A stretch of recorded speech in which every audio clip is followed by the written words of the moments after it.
तुला एवढं समजावून पण तू परत परत तेच का करतोस? तुला 1000 वेळा सांगितलं ना, नको घेऊ टेन्शन.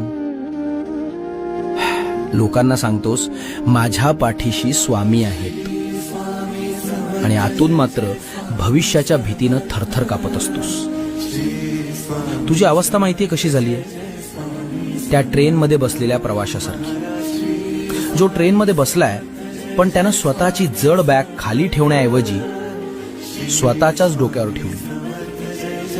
अरे बाळा, ट्रेन मी चालवतोय ना, मग तू ती भविष्याची बॅग डोक्यावर घेऊन का उभा आहेस? मी इथे तुझ्या आयुष्याचं प्लॅनिंग करण्यात बिझी असतो आणि तू तिथे कोपऱ्यात बसून नखं चावत, आता माझं कसं होणार असा विचार करत बसतोस. पण बाळा, जेव्हा मी तुझी फाईल माझ्या हातात घेतलीये ना, तेव्हा तू माझ्या